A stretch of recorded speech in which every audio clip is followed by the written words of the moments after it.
Para tudo o que você tá fazendo, que isso aqui é urgente e é explosivo. Chegou o dia, pessoal, porque o momento que você queria chegou e tá aqui. Olha aqui comigo, ó. Todo tirano comete erros. O principal de Hitler foi invadir a União Soviética em 1941.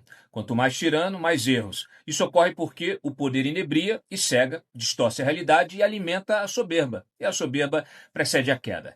Alexandre de Moraes cometeu o maior dos seus erros ao prender Jair Bolsonaro e está em queda livre. Ninguém me contou, mas eu vejo com meus próprios olhos o sistema que o sustentava desde 2019 abandoná-lo rapidamente. Suas decisões arbitrárias em nome da democracia agora se revelam precárias, insustentáveis. O sistema está largando a mão suada de Moraes para se autopreservar e escapar das sanções magníficas de Donald Trump, o implacável. O sistema sempre foi covarde e entrega os anéis para salvar os dedos. A cabeça de Moraes vai numa bandeja de prata. A Globo demitiu suas porta-vozes e, como recado às redações, mandou vazar que está mudando a linha editorial. O isentão Eduardo Leite, mais novo pupilo de Gilberto Kassab, foi a público dizer que não gosta da ideia de um presidente não poder se manifestar. Ronaldo Caiado, que distribuiu medalhas a ministros, diz agora que Moraes se move por vingança e que perdeu sua condição de juiz da corte. A colunista social da Folha garante que ministros estão irritados, que consideram a decisão de Moraes exagerada, desnecessária e frágil do ponto de vista jurídico, e que a prisão de Bolsonaro pode até ser revista. A cereja do bolo é ver a oposição acordar de seu sono profundo e partir para a guerrilha regimental. Deputados e senadores ocupam as mesas diretoras da Câmara e do Senado e só sairão de lá quando Davi Alcolumbre pautar o impeachment de Moraes e Hugo Mota a anistia geral, ampla e restrita. E nem falei para vocês, né, que Moraes perdeu a disputa pelo Prêmio Jabuti. O livro que espelha a sua insana tese de perseguição e censura, que nos trouxe até aqui, era cheio de erros de gramática e informação, como mostramos mais cedo. Merece, assim como seu autor, o lixo da história. Gilmar Mendes, olhem isso daqui. Prisão de Bolsonaro irrita ministros do STF, isola Moraes e pode ser reconsiderada. Gente, que dia, hein? Em um dia em que o Senado Federal está prestes a finalmente instaurar impeachment do Alexandre de Moraes, terminamos o dia com essa notícia. Olha só, corte que estava sendo elogiada por respostas às ameaças de Trump passou a ser criticada. Sabe o que aconteceu aqui? Alexandre de Moraes, eivado de ódio contra Bolsonaro e principalmente vaidade, não consultou seu padrinho Gilmar Mendes, não consultou os demais membros, achou que é dono da corte e que manda sozinho na caneta e decretou a prisão do Bolsonaro no pior momento para fazer isso. O que aconteceu? Irritou todo mundo. Vários ministros já perderam visto americano por causa de Alexandre de Moraes. Vários ministros estão na iminência de tomar lei Magnitsky por causa de Alexandre de Moraes. Tá ficando muito caro proteger você, Alexandre de Moraes. Magistrados, inclusive que não participam do julgamento do ex-presidente na primeira turma, leia-se Gilmar Mendes, e também alguns que a integram, consideram que a decisão foi exagerada, desnecessária e insustentável do ponto de vista jurídico. Deu ruim, hein? Com isso, dizem, o ministro debilita o STF justamente no momento em que a corte, especialmente ele próprio, estão sob feroz ataque de uma potência estrangeira, os Estados Unidos. Olha só, gente, a fonte da Mônica Bergamo, que eu já falei pra vocês quem é, finalmente reconheceu que o Brasil, ou melhor, o STF, está sob ataque de potência estrangeira. Pois é, os Estados Unidos. Que momento, Alexandre de Moraes, para você achar que é maior que a corte. E esse racha já estava escancarado.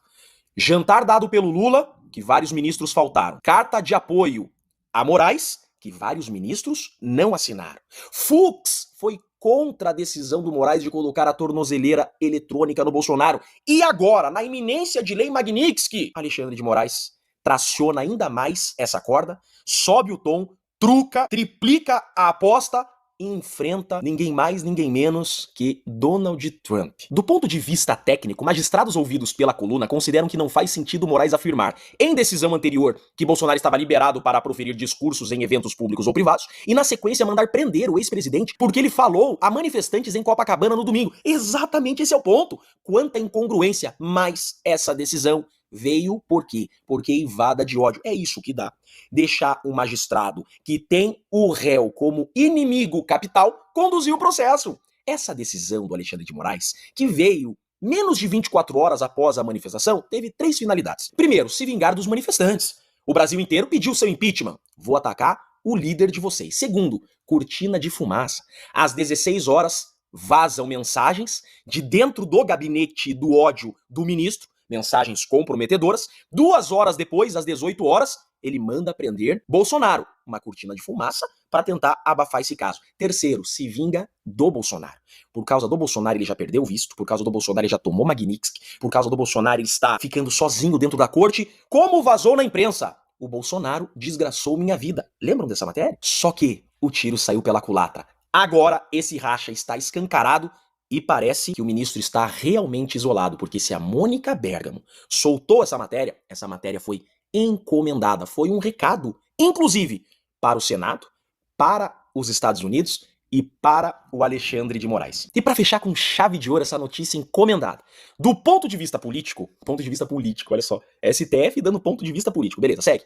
Integrantes do STF afirmaram à coluna que a decisão de Moraes teve o condão de quebrar o consenso que existia até então entre amplos setores do empresariado, da imprensa e da opinião pública, de que os ataques do presidente norte-americano Donald Trump ao Brasil estavam tendo respostas adequadas do STF. Olha só, sabe o que isso daqui comprova? Que o Centrão entrou nessa briga por pressão do empresariado, tá mexendo no bolso e é isso aqui que manda. Vocês viram que hoje o Centrão entrou na pauta da anistia? Por isso, a anistia vai passar, podem apostar. O Centrão entrou na pauta do impeachment do Alexandre de Moraes? Falta apenas, na prática, uma assinatura para instaurar o processo de impeachment do Alexandre de Moraes. Gente, um dia após o outro. Agora, essa notícia aqui diz muito, significa muito. Significa que o Gilmar Mendes e os demais ministros não querem tomar Lei Magnitsky. Significa que os donos do dinheiro foram para cima do Centrão, se não para cima da própria corte. Ó,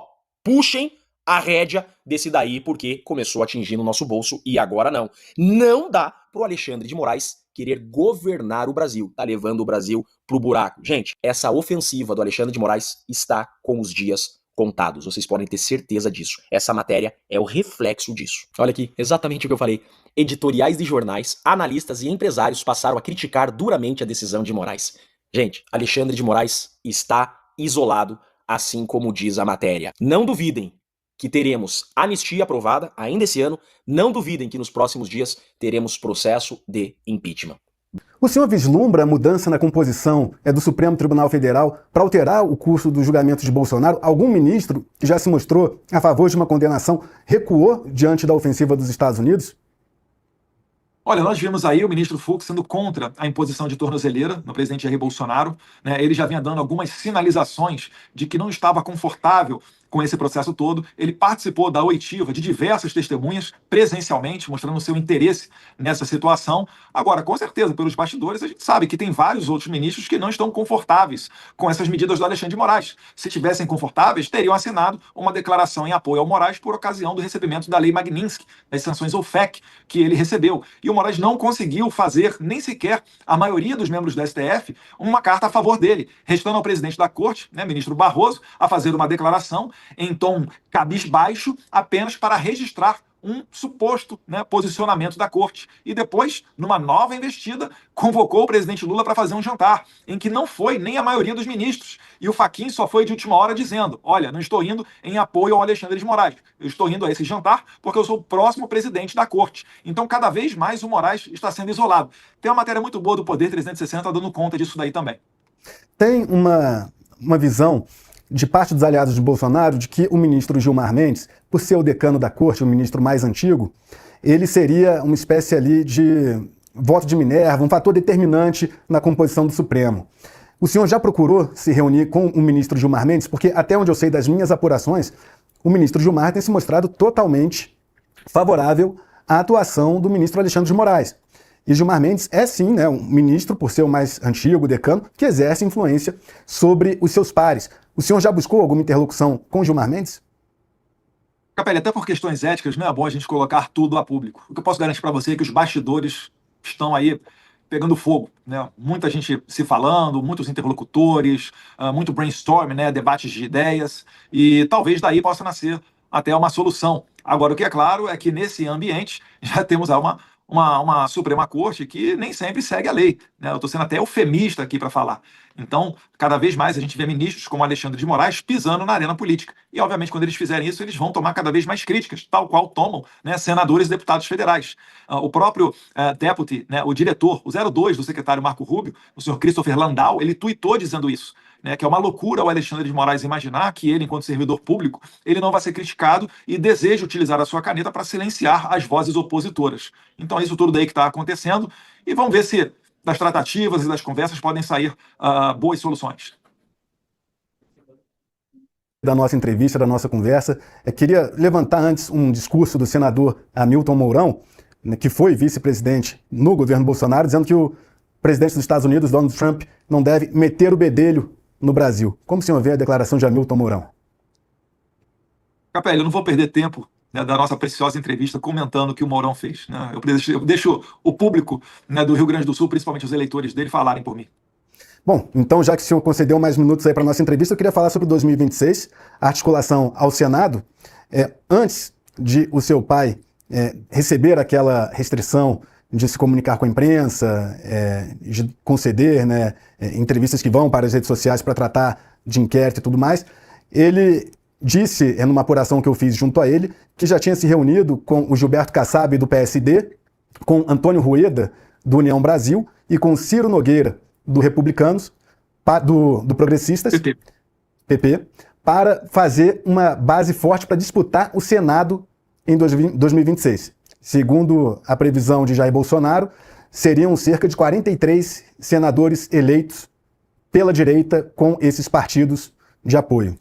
O senhor tem participado de articulações políticas aqui também no Brasil, e uma pergunta que eu lhe faço é se esses partidos de centro-direita, que não são PL, aí eu falo de PSD, PP, União Brasil, as pessoas que intentam disputar o Senado por esses partidos, elas têm se comprometido a pautar o impeachment de Alexandre de Moraes como o senhor e o seu pai pleiteiam? Isso está amarrado nesses acordos envolvendo 2026? Primeiro, Capelli, é importante ressaltar que a gente não comanda a vontade popular. E tampouco o PL é o único partido de direita. Né? O PL ele tem se movimentado para crescer e cada vez mais ir se depurando para se consagrar como esse partido mais à direita. No entanto, existem vários candidatos de outros partidos que são, né, comprometidos com essas pautas. Por óbvio, né, nas articulações para as eleições do ano que vem, se nós viermos a ter eleições normais aqui no Brasil, como o próprio Donald Trump disse ser um receio dele para que a gente tenha eleições aqui limpas e justas, transparentes, a gente sim pretende colocar adiante candidaturas ao Senado comprometidas com o impeachment do Alexandre de Moraes, porque na minha visão hoje o Alexandre de Moraes é um mal pior do que o PT, pior do que o Lula. Ele tem sim abocanhado uma boa parte do poder e conseguido levar adiante as suas perseguições. Né? Não que o Lula não seja perseguidor, porque ele dá suporte a esse regime, mas nesse momento o Lula ele é até um coadjuvante. Então sim, uma primeira pauta é sim o impeachment do Alexandre de Moraes. Agora, é preciso que o candidato transmita ao eleitor essa confiança, né? Para que ele receba esses votos e depois bem cumpra a sua missão, caso, mais uma vez, a gente venha a ter eleições normais ano que vem aqui no Brasil. Aí no Brasil. Caso Tarcísio de Freitas dispute a presidência e se eleja, o senhor acredita que ele peitaria o STF para bancar uma anistia a Bolsonaro? O perfil do Tarcísio é mais do diálogo, né? E, mais uma vez, se a gente chegar num momento desse com um Alexandre de Moraes forte, vai ser muito complicado de você fazer algo nesse sentido. Inclusive, teve uma imprensa que recentemente veiculou que, caso Eduardo Bolsonaro ou Tarcísio de Freitas sejam eleitos presidente da República e dessem anistia a Bolsonaro, que a Suprema Corte invalidaria invalidaria essa anistia no mesmo argumento que deu para invalidar de Bolsonaro para com Daniel Silveira, dizendo que existe uma ligação pessoal entre eles e que isso fere o artigo 37 da Constituição, o princípio da pessoalidade. Se esse momento chegar, é preciso você ter energia para fazer aquilo que é certo de fazer. Né? Não pode Dilma Rousseff, que no passado já deu anistia beneficiando José Dirceu e José Genuíno, esses sim condenados em escândalos de corrupção, para que isso daí não valha para um caso normal, um caso de realmente justiça, como esse da anistia a Bolsonaro. Só acrescentando essa informação, o senhor leu na coluna aqui no Metrópolis, eu conversei com diversos ministros do Supremo antes de escrever, e na visão deles haveria aí uma similaridade com o indulto concedido por Bolsonaro a Daniel Silveira, porque haveria o quesito ali de aliança política entre o presidente que concede o benefício e o beneficiado. Como é que isso daí é bizarro? Como é que a gente está entendendo que é normal no Brasil um ministro da Suprema Corte antecipar uma possível futura decisão de um presidente da República. Olha como é que há um abuso, né, de poder. Olha como é que essas pessoas estão confortáveis para fazer esse tipo de coisa. Aqui nos Mas, Estados Eduardo, Unidos, por exemplo, o Biden aí... deu indulto pro filho dele e ninguém falou nada. Aí o ministro deve estar elucubrando no futuro, quem sabe não, já vou anular. Meu Deus, isso é muito bizarro. Mas aí permita-me discordar nesse ponto específico, deputado, porque aí é uma apuração jornalística, assim como a gente faz também com diversas outras fontes do Executivo, Legislativo, Judiciário, e ali foram opiniões dadas com base numa possibilidade que tem sido muito aventada. Então, só queria pontuar isso porque é o papel da imprensa perguntar e tentar antever cenários. Desculpa, né? Tudo bem, está dentro do seu espectro de jornalista. A minha crítica aqui é o ministro, ao receber uma pergunta dessa, ele tem que falar, olha, me desculpe, mas eu não posso falar, né? Me desculpe, mas o que não está nos autos não está no mundo, né? O que todo mundo aprende nas faculdades de Direito, ele não pode fazer um tipo de antecipação dessa, né? É por isso que eu fico escandalizado, eu não posso aceitar isso daí como normal. Os ministros não são políticos, eles não são deputados, eles não são senadores, governadores, eles têm que se recolher dentro do seu tribunal e dentro do seu escritório e aplicar aquela máxima que todo mundo aprende no primeiro período da faculdade de Direito, que o juiz ele é inerte, ele só age se provocado e dentro dos autos. Não fazer como, por exemplo, o Moraes tem feito, utilizando a sua caneta conforme o sabor político, conforme a sua vontade pessoal.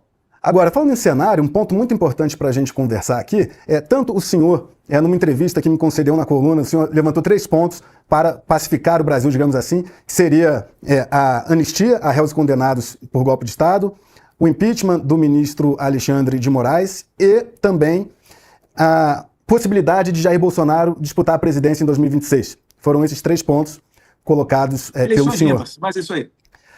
Hoje, o senador Flávio Bolsonaro, numa coletiva à imprensa, também solicitou medidas nesse sentido, também com um discurso de que seriam as medidas para promover paz e tudo mais. Eu também conversei com fontes do Supremo que dizem que a chance de essas 3 medidas serem implementadas é 0. Diante desse cenário de pleitos feitos pelo senhor, pela família Bolsonaro, que tem uma adesão grande também de eleitores no Brasil, e diante da posição do Supremo de não mudar de postura, mesmo diante das pressões internacionais, qual o cenário que o senhor acredita que se desenha para 2026?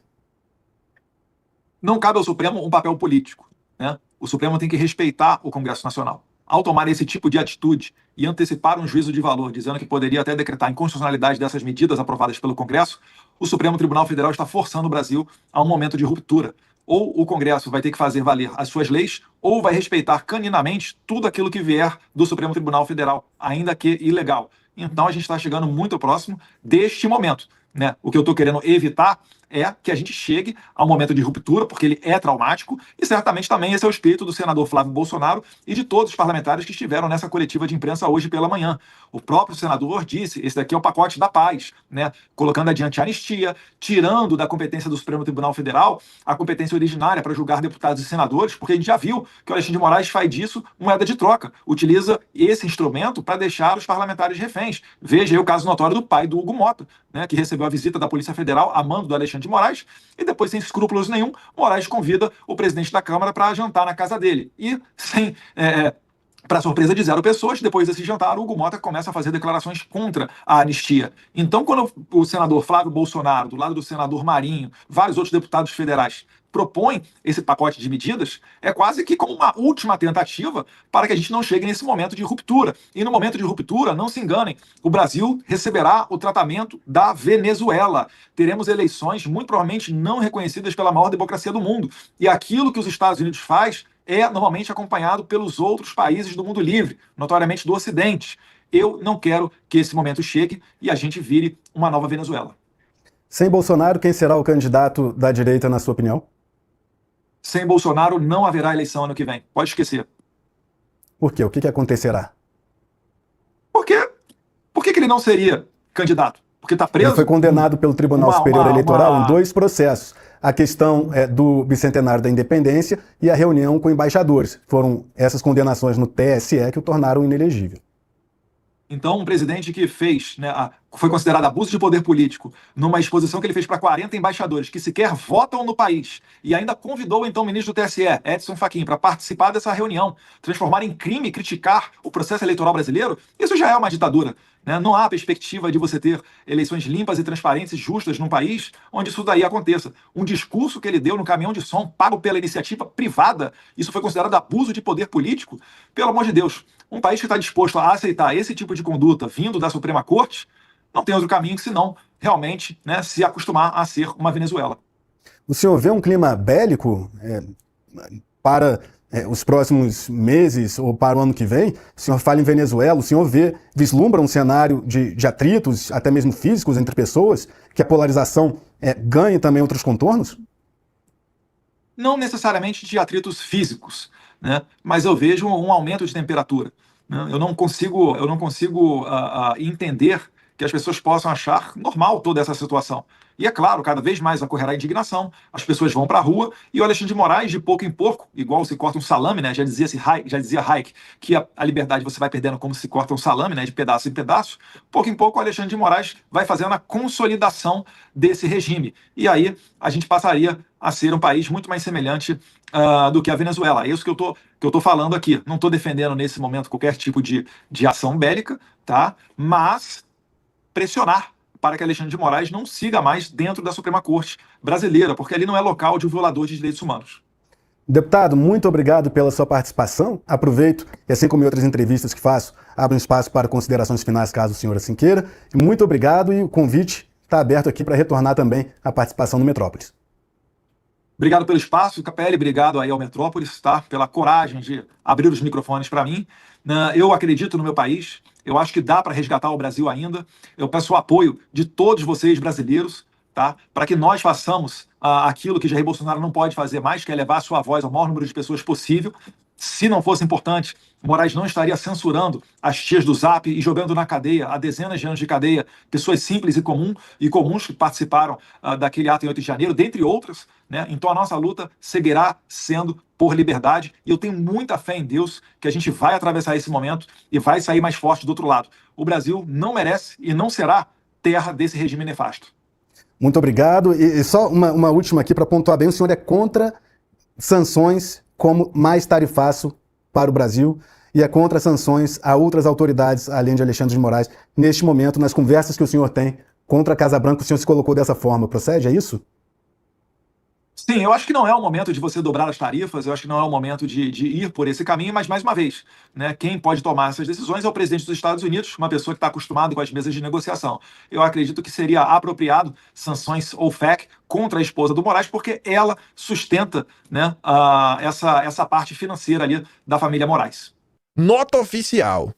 Nem para nota de repúdio o PL presta. Estou inconformado. O que mais pode ter? Eu não sei, né, Valdemar? O que mais, Valdemar?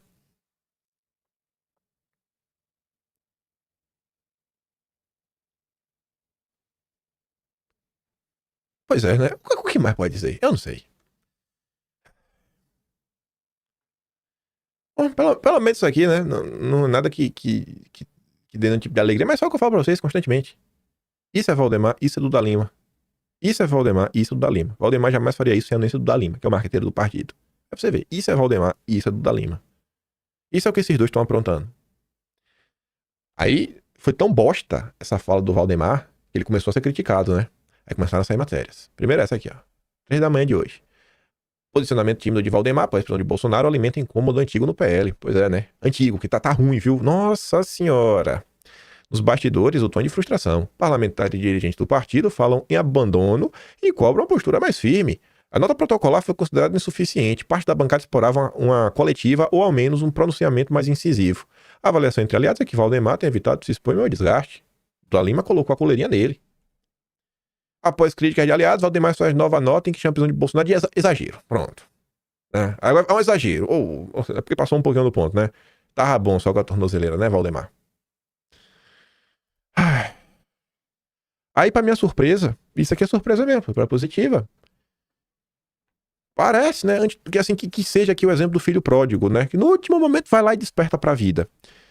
Esse perfil aqui de cima, Steve Bannon, eu já mostrei algumas vezes aqui em vídeo, e é sempre posicionamentos assim absurdos, aquele isentão com I maiúsculo, isentão pra valer. Eu sei que dói admitir, dói em mim também, porque ele não quer admitir isso, mas Eduardo Bolsonaro e Paulo Figueiredo fizeram mais contra o consórcio, governo, Globo e Supremo do que toda a direita junta desde 2018. Se continuarem nesse ritmo, Tarcísio não só será enterrado, como merecerá ser enterrado. Esquece Tarcísio qualquer coisa. O cara tá conseguindo enxergar algum tipo de virtude do Eduardo Bolsonaro. Aí vem o Iago, que é do 2D de Teologia, que é um cara aí que há muito rompeu com o bolsonarismo, né? Enfim, um cara aí conhecido, era bem próximo do Nando Moura, do MBL, não sei se ainda continuar próximo dos dois. E aí fala: saudade de quando existiam direitos constitucionais no Brasil. Vai acabar com a democracia para prender Bolsonaro, Alexandre de Moraes? Não existe mais processo legal? Como podem achar normal que ninguém seja preso por usar as redes sociais? Aí vem aquele cara que estava falando até outro dia, a campanha pro Tarcísio. Goste ou não do Bolsonaro, concordar com essa série de injustiças é ser cúmplice. Aí vem o Castanhon, que diz toda a opinião do partido dele, né? Filiado ao PDT, que estava ontem celebrando. O PDT estava celebrando ontem, graças a nós, começamos lá com a perseguição. Mas ele tá ali, ó, essa prisão de Bolsonaro é absolutamente escandalosa. Uma amostra de perda total de noção e de limites. Já criaram Marte e vai piorar. Tudo sob aplausos de uma esquerda que sofreu isso ontem, mas é imune ao aprendizado. Mário Sabino. Esse aí apoiou, viu? Eita, que esse apoiou a perseguição, lá na época do antagonista, que ele fundou. Se manifestação de rua passar a ser considerada coação contra a justiça, estaremos diante do fechamento do regime político brasileiro. Esse outro aqui é membro do MBL. Orlando Lima. Serei contra a corrente. A decisão de Moraes de decretar a prisão domiciliar de Bolsonaro é sintoma de sua fraqueza. Ele já entendeu, óbvio, está na mira do Departamento de Estado dos Estados Unidos, como animal contra a cerca ataca. Mas o mais forte dos ratos ainda é um rato, não é um leão. Enfim, né? Vamos ver. Aí na madrugada de ontem, quase hoje, a Mônica Bergamo vem trazer um recado. Que a Daniela Lima agora está demitida, né? Cabe a Mônica Bergamo ser porta-voz. O Supremo deve mandar Bolsonaro para prisão em regime fechado depois da condenação. E a Mônica Berg escreveu uma coisa na cela 6. Sério. Olha, se eu fosse do entorno de Bolsonaro, fosse próximo de Bolsonaro, eu nunca mais na vida falaria com a Mônica Bergamo. Essa foi uma das notas mais podres do dia de ontem. Por uma coisa que é a opinião dela. O Supremo descarta no momento permitir que Bolsonaro cumpra a pena de prisão em casa. Primeiro que já é um absurdo ser preso. Segundo, ainda não vai ficar em casa. Aí tá ali, né? Depois da condenação, Bolsonaro deve ser transferido para regime fechado. Beleza.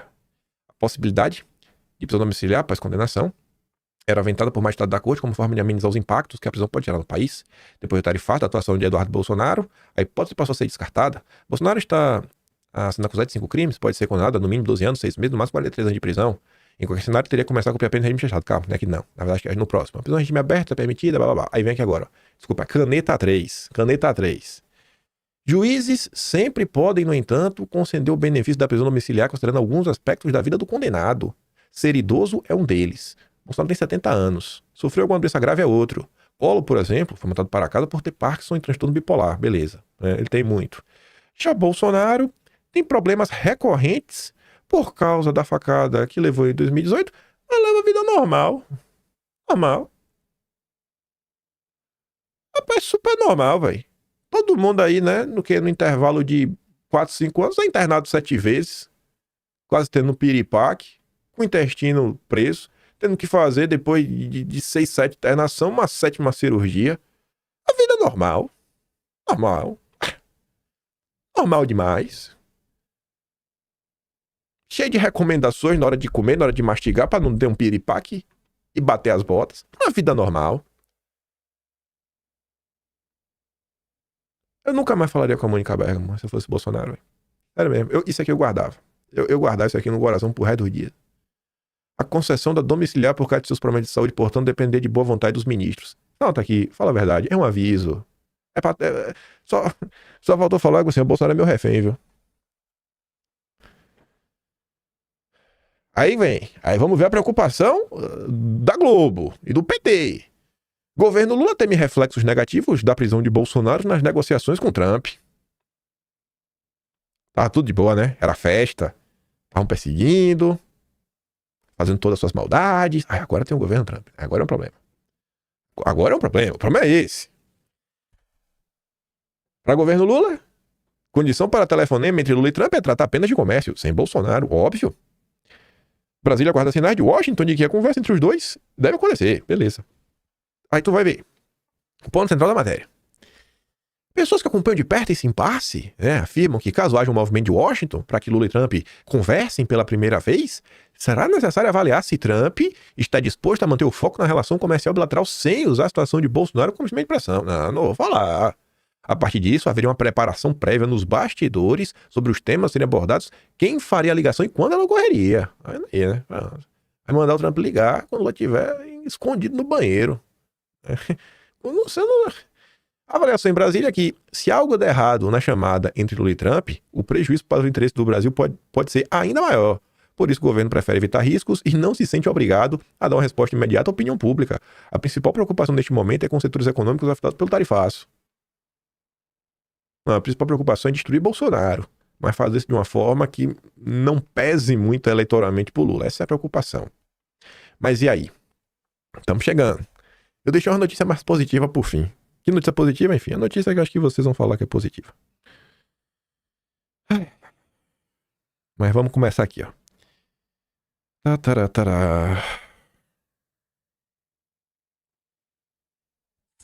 A prisão domiciliar de Jair Bolsonaro era previsível, assim como é dada como certa a condenação dele no julgamento do STF, julgamento que deve ocorrer em setembro. A domiciliar de hoje, decretada pelo ministro Alexandre de Moraes, estava sendo esperada desde domingo à noite, seguindo-se a participação indireta do ex-presidente nas manifestações convocadas para atacar o Supremo e especialmente o próprio relator do julgamento, Moraes. Note-se, porém, que na decisão de Moraes pela domiciliar não há referências ao órgão acusador, que é a Procuradoria-Geral da República. Por ofício, através de uma lei antiga, um juiz pode sim decretar uma prisão como essa. Mas, no caso de Bolsonaro, o ministro do Supremo jogou para o alto o que se chama em linguagem de direito prudência. E aparentemente explodiu o que se descrevia como conversas de bastidor em Brasília, envolvendo também figuras do Supremo, para baixar a temperatura. O que aconteceu agora foi elevar a fervura sem que ninguém consiga nesse momento calcular até onde chega. Em Washington, há poucas dúvidas de que a domiciliar de hoje vai ser interpretada como resposta pessoal de Moraes à imposição contra ele da lei Magnitsky. Já tem até uma nota do Departamento de Estado condenando a prisão domiciliar como violação de direitos humanos. Possivelmente, o que está sendo colocado em marcha são novas sanções contra o STF e o próprio governo brasileiro. Aqui dentro, Moraes, na prática, afasta Bolsonaro do processo eleitoral. Abre o semestre no Congresso em ambiente de enorme tensão e hostilidade ao governo e ao judiciário. E coloca o que se possa chamar de amplo espectro de direita no Brasil diante de fracionamento acentuado. Bolsonaro desafiou, Moraes dobrou a aposta, Trump está com um enorme porrete na mão e falando grosso. Difícil acreditar que isso acabe bem. Bolsonaro desafiou quem, rapaz? Mas tudo bem. Eu assisti a porra desse programa ontem, aí ele estava sendo mas será que agora, nesse movimento, não vai fazer com que Eduardo Bolsonaro deixe de ficar isolado? E o medo deles é esse. Não, o bolsonarismo não pode, né, ganhar espaço, não.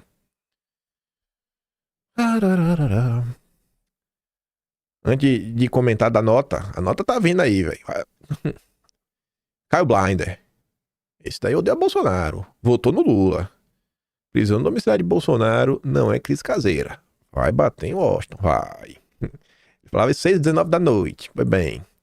20 minutinhos depois, prisão de Bolsonaro antecipará novas sanções contra o Supremo, prevêem aliados. Aí tava ali, né? A expectativa de Paulo Figueiredo, de Eduardo Bolsonaro e dos aliados mais próximos era de que as medidas de Trump levassem os ministros da corte a reavaliar o apoio que tem dado internamente ao ministro, levando ao isolamento dele na corte. Não, deixa aqui o pessoal digerir. Caso a corte e o Congresso não recuassem, os bolsonaristas sempre previram a inclusão de outras autoridades na Magnitsky. Com a prisão de Bolsonaro, essas etapas deverão ser antecipadas. Apostam aliados com quem a equipe da Câmara conversou logo após a prisão. Aí passa mais um tempinho, 8 da noite, Casa Branca já foi formada, viu? Aí a soberania nacional, soberania pra quê? Pra fazer o que estão falando com o Bolsonaro? E tá lá, ó, tome, receba, vai começar já. O ministro, essa aqui é a postagem, não foi para traduzir, o Departamento do Hemisfério Ocidental publicou em português. Ele publicou em inglês, depois publicou em português. Então esse aqui é o português que eles mesmos escolheram escrever. Ministro Alexandre de Moraes, já sancionado pelos Estados Unidos por violações de direitos humanos, continua usando as instituições brasileiras para silenciar a oposição e ameaçar a democracia. Impõe ainda mais restrições à capacidade de Jair Bolsonaro de se defender publicamente no serviço público. Deixem Bolsonaro falar. Olha agora. Os Estados Unidos condenam a ordem de Moraes que impôs prisão domiciliar a Bolsonaro e responsabilizarão todos aqueles que colaborarem ou facilitarem condutas sancionadas. Os Estados Unidos responsabilizarão todos que colaborarem ou facilitarem condutas sancionadas. Para por aí. Não. Calma que tem mais. Mas antes de falar da outra, vamos ouvir aqui a análise. Análise de ontem. Lorival, havia duas possibilidades até o fim de semana. Uma, o governo americano, com aquele programa de ação que você detalhou aqui em várias edições nos últimos dias, pararia se o Brasil não fizesse nada. Vai parar? O Brasil fez, né?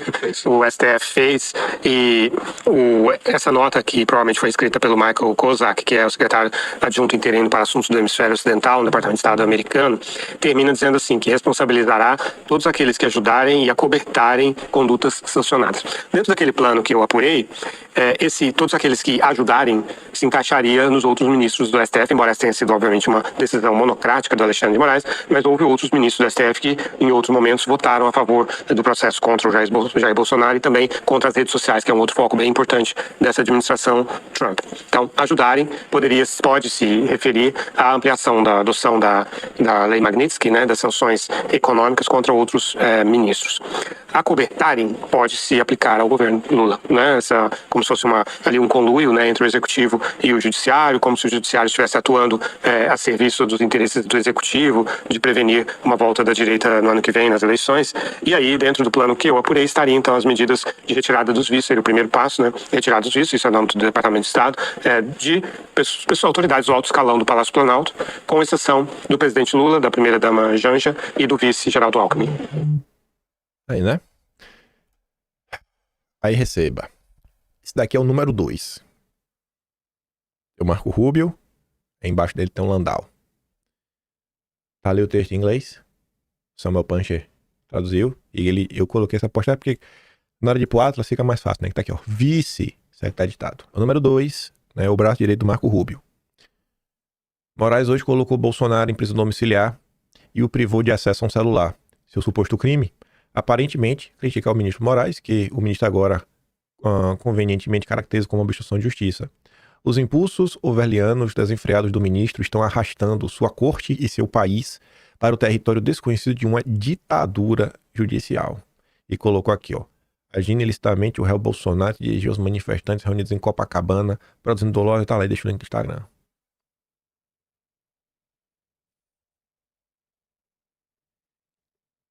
Eu acho que vai ter uma reação, viu? Eu acho que vai ter uma reaçãozinha, viu? Vocês estão cutucando. Acho que vai ter alguma reaçãozinha. Aí ontem, antes dessa confusão acontecer, o ministro Fachin estava no evento no Instituto FHC. Punir um juiz por decisões que tenha tomado é péssimo exemplo de interferência indevida, ainda mais quando ele vende um país estrangeiro para um país soberano. Beleza, lindo falar. Isso aí mesmo, Fachin, você tá certo. Agora eu fui procurar, né, mais informações sobre isso. Aí eu me deparei com esse texto aqui da Folha. Fachin critica a sanção de Trump a Moraes e aí a segunda parte me chamou a atenção. Cita desafio de autocontenção. Falei, Aí o Fachin também falou o seguinte, né? Ele falou da necessidade de buscar um equilíbrio na autocontenção para que não confundam a autocontenção com omissão. Aí ele fala assim, ó. Não pode ir tão depressa na autocontenção, de maneira que pareça que está fugindo, nem indo devagar demais, né? Parecendo que é covardia. Mas tá meio incomodado, né, Fachin? Tá meio incomodado, né? Seus coleguinhas estão demais, né? A minha tá aloprando. Ontem, nesse mesmo horário que aconteceu essas confusões aí, o Fachin comentava, o Metrópolis dizia que o Zanin envia PGR pedido do PT contra Magnitsky de Trump a Moraes. Aí o curioso é pra que tá ali, né? Essa matéria no Gadelha. O Metrópolis apurou que o entendimento entre os ministros é que o pedido do PT não deve ser analisado neste momento. A avaliação é que o requerimento deve permanecer parado na gaveta, pois se for necessário tomar alguma medida, já haverá o parecer da PGR. Vai lá, Paulo Gonet. Isso aí, tá ali, ó, na gaveta. São técnicas, 100% técnicas. Não vai tomar agora porque, não sei, não, se precisar. Vai ser uma decisão meio política, né? Mas não, é técnica, 100% técnica. Lei Magnitsky, a reação de Rodrigo Maia ao ser preocupado pelo Supremo. Segundo Paulo Capelli, Rodrigo Maia reagiu com cautela, e é bem curioso isso, né? Ao ser procurado pelos dois lados, tanto pelo Supremo quanto pelo Supremo. Desculpa, pelo Supremo quanto pela oposição. Mas atualmente é presidente da Confederação Nacional das Instituições Financeiras. Ele evitou se colocar como uma solução para qualquer um dos dois lados. Não sou mais político, não tenho nem mandato nem imunidade parlamentar, diz o Maia, meio sério, meio brincando, ao evitar tomar partido sobre o caso. Como mostrou a coluna, Maia foi acionado por integrante do Supremo que questionaram se seria possível mitigar os efeitos da Magnitsky sobre Moraes no que diz respeito a restrições bancárias. Isso porque a medida engloba até mesmo para bancos brasileiros que atuam nos Estados Unidos. Já deputados da oposição procuraram Maia e pediram que ele não atue para blindar o Moraes. E o Paulo Capelli relembra que em 2014, o maior banco da França, o BNP Paribas, pagou multa de 8,9 bilhões de dólares por descumprir determinações impostas pela lei Magnitsky. O governo esperava que defesa da soberania elevasse popularidade. Ninguém está preocupado com nada, só com si mesmo, só com o próprio umbigo. O governo fingiu defender a soberania só para ganhar popularidade, e nem assim deu certo, pois é. Aí veja só as coisinhas que eu acho que devem pesar no debate público, talvez aí nas próximas semanas. Enquanto o Brasil está lidando com a situação do jeito que vocês estão vendo, a União Europeia suspenderá medidas retaliatórias contra tarifas dos Estados Unidos por 6 meses. Não suspendeu definitivamente para não mostrar claramente que os Estados Unidos venceu o primeiro round por nocaute. Tá lá, estão se resolvendo, andando, para não ter tarifa. O Trump mandou um recado aí para a Índia que, a depender do que está acontecendo no Brasil nas últimas horas, talvez aí o Brasil tenha um caminho da Índia. Por quê? Porque o Brasil também está nessa, né? Ele está ali, ó. Trump estará substancialmente elevando as tarifas da Índia por comercializar petróleo russo, que foi um aviso que também incluíram o Brasil, né? Tá ali, ó. Índia não está apenas comprando grande quantidade de óleo russo, eles também, né? Grande parte do óleo russo eles estão vendendo no mercado aberto por um lucro grande. Eles não se importam quantas pessoas estão morrendo, né, lá na Ucrânia por conta da máquina de guerra da Rússia. Por conta disso, eu vou subir substancialmente as tarifas pagas pela Índia para os Estados Unidos. Obrigado por sua atenção sobre esse assunto. Presidente Donald Trump. Ontem, também, Wall Street Journal, não, eu falo Washington Post, não, Wall Street Journal anunciou o seguinte: Trump preparará a ordem executiva que pune bancos que discriminam conservadores, de acordo com a reportagem do Wall Street Journal. Isso é o quê? Tem muitas instituições financeiras lá fora que falam assim, não quero você como meu cliente, porque você é conservador, etc. E basicamente quer expulsar do sistema financeiro. E isso aí já era uma crítica que vinha sendo feita há um certo tempo. Vocês lembram lá atrás de quando o Sleepy Giants chegou no Brasil, a perseguição, gente, fizeram contra o Olavo, tiraram o Olavo do PayPal, do PagSeguro, toda aquela confusão. Então, que fala isso, cara, você não pode remover o seu cliente do sistema financeiro porque você discorda do posicionamento político dele. Não pode rolar isso. Então, olhando o que está acontecendo lá fora, eu acho que aqui no Brasil vai dar treta. Vou mostrar só uma coisa para vocês, rápido. Trump iniciou uma real e profunda mudança estrutural econômica, política, diplomática e tecnológica. É uma nova governança. Nesse sentido, os únicos capazes de serem agentes de mudança real no Brasil são Bolsonaro e Eduardo, né? Subsidiariamente. Sem Bolsonaro, não existe mudança ou transformação real do Brasil. Todos os demais são manutenção do status quo. Por isso, as ações de Trump são sobre o já e sim, o único que pode transformar o Brasil. Eu só quero mostrar para vocês esse vídeo aqui. Isso aqui eu queria mostrar para vocês semana passada. Isso daqui toca um sino alto na minha cabeça. Eu acho que dificilmente essas questões aí que a gente tá vendo não vai acontecer nada. Já tem 2 posicionamentos, né, claros. Do número 2 o braço direito do Marco Rubio, né, do departamento aqui do Hemisfério Ocidental. Mas para você entender essa política externa do governo Trump, para você entender, escute isso daqui. Esse dia foi engraçado. Esse recorte aqui da Tsuki foi bem interessante. Escute isso daqui, o que eles vão falar para você sobre a política externa do governo Trump. No caso dos Estados Unidos, você soma isso, um ataque unilateral do presidente no Departamento de Estado, que enfraquece tanto pelo número de diplomatas, o número de diplomatas americanos que estão pedindo aposentadoria estão saindo é altíssimo, né? E a porosidade aumentou. O que é porosidade? Se você pegar, por exemplo, o Gustavo sabe, lá nos Estados Unidos, o Heritage Foundation, que é um think tank super conservador, fez um projeto chamado 2025, cujo artigo sobre o Departamento de Estado, escrita pela Karen Keenan, que foi diretora de planejamento do Departamento de Estado do governo Trump número 1, Ela é muito claro. Nós precisamos transformar o Departamento de Estado numa força conservadora porque ele é dominado pelos liberais. Número 1. Número 2, para fazer isso, nós precisamos tirar os diplomatas de carreira de dentro das principais órgãos e seções do Departamento de Estado e trazer gente do nosso partido para dentro. É uma enorme politização e ideologização do Departamento de Estado. E esse é um processo que está acontecendo com o Marco Rubio agora como chefe do Departamento de Estado. No caso específico do Trump, a diplomacia não é suficiente, como a gente está vendo agora. Por melhor que seja a nossa embaixada nos Estados Unidos, por maior que ela seja, quando você lida com uma pessoa como o Trump, como a gente tem visto aqui, que é uma enorme centralização da pessoa dele, que é uma pessoa muito instável, que troca rapidamente as posições, que está sempre buscando a melhor deal, né, a melhor negociação, e ele é muito vinculado a esse, e ele é o chefe vinculado a essa facção chamada MAGA. O Brasil tem que disputar essa facção politicamente. Essa que eu acho que é o braço que falta na nossa negociação com os Estados Unidos desde o início do governo Trump, né? A gente não tem os canais políticos com a facção mais radical do Partido Republicano, que é dominante no gabinete do presidente Trump. E nós não temos porque o gabinete do Trump recebe informações em relação ao Brasil exclusivamente pelos brasileiros que estão lá, pelo Eduardo Bolsonaro e por aquele outro Paulo Figueiredo. Então, o nível de informação que eles recebem e que eles selecionam são aqueles os mais complicados para a situação internacional do Brasil. Nós temos que disputar essas informações. Essas informações, o diplomata tradicional, ele não consegue entrar, porque é tão politizado, é tão ideologizado, que você precisa... A pergunta era exatamente essa. Você precisa de outros instrumentos de poder. A forma de pressionar o Donald Trump, especificamente nesse contexto, não é na via tradicional, na via da estrutura burocrática do Estado norte-americano tradicional, porque o Trump não respeita essa estrutura, né? É nas bordas, de alguma forma. Agora, isto nesse momento específico. A questão é se nós estamos diante de uma mudança mais profunda, se isso é uma nova, digamos, cultura diplomática norte-americana que vai permanecer depois do Donald Trump. Essa é a grande questão. E aí, ainda assim, vamos ter que nos adaptar. E acho que a forma para navegar nesse novo mundo é construir exatamente essas relações mais fortes, mais permanentes e duradouras com a sociedade civil norte-americana. Então, aí tem uma ironia muito forte nessa tua frase, Pode. A gente construir ligações mais fortes e duradouras com a sociedade americana. O MAGA é boa parte da sociedade americana. E quem construiu essas relações foi a ala raiz do bolsonarismo. Então, eles atendem a sua frase. O Brasil construiu, sim, relações com a sociedade americana. Elas são levadas adiante, entre outros, pelos personagens que estão aí a cada hora no noticiário, que você também citou, Paulo Figueiredo e Eduardo Bolsonaro. Esta é a ligação que a sociedade brasileira construiu com a sociedade americana. Para Valdemar, para Duda Lima, os governadores democráticos, eu jamais vou entender. Aqui não se trata, sabe? Cara, não existe centro. O que é uma política de centro? É o quê? Não existe. É o covardão que não quer se posicionar, é só isso. Lá, tá certo, ó. Eu tô aqui, ó. MAGA. No peito, sabe? É o bolsonarista de lá. Sou trumpista, irmão. Tá aqui, ó. Bem claro. Essa não é a primeira análise. Tem os que falam assim, Trump, ele tá levando muito mais em consideração se o cara é leal a ele do que qualquer outra coisa. E é isso mesmo, porque na máquina pública, técnico, tem aos montes. É fácil achar um técnico, não é fácil achar pessoa com conhecimento.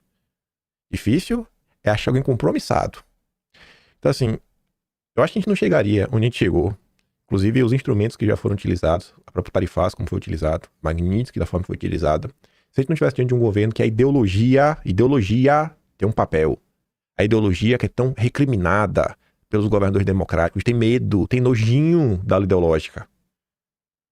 E é a ala ideológica do bolsonarismo, né, como eles deixam bem claro, que conseguiu criar uma ponte, porque lá tem ideologia. Lá ninguém tem nojinho de ideologia, não. Então, assim, eu acho que a gente vai ter uma semana emocionante. Né? Eu acho. Eu não acho que é a torcida minha, não. Ontem foi um dia ruim, né? Na boa. É porque pra mim foi hoje o dia. Então, assim, o meu dia ontem ele terminou, eu fui dormir de boa. E acordei indignado. Né? Acordei ok e fiquei indignado logo cedo. Passei meu dia do jeito que vocês passaram o resto do dia de vocês, que vocês nem tá aí agora. É uma pessoa que tá sendo feita com o Bolsonaro. Sabe? E era uma coisa que eu já sabia. Por mais que você falasse internamente, eu falei, não, mas já não esperava. E daí? Se lasque. Tô nem aí. Sabe o que já esperava? Sofre do mesmo jeito. Sabe? É de indignar. Eu vendo as pessoas gostando. A tia do Zé falando comigo, eu tô aqui tremendo de ódio. Eu falei, é disso pra cima. Não tem condição uma coisa dessa, gente. Esse país é muito injusto. O que esse cara tá sofrendo? Ninguém merece sofrer o que esse cara tá sofrendo. Ele tá lá. E sofrendo por quê? Porque não quis baixar a cabeça. Não quis se entregar, não quis se render esse sistema podre, né, que tomou conta do Brasil há muitos anos. Há mais de um século. Fica claro aí que o único nome dessa Sexta República, desde que redemocratizou o país, que conseguiu fazer frente a toda essa porcaria, é Bolsonaro. Mais ninguém. Então não me vem nem me cogitar. Você quer ser... Não, sabe? Não. Já deu, viu? Vou mandar esse vídeo que eu dei play. lá no Telegram. Espero, assim como vocês, estar mais de boa amanhã. Porque que dia ontem, né? E é isso. A gente compartilha, acho que nós aqui, a maior parte de nós compartilhamos da mesma indignação.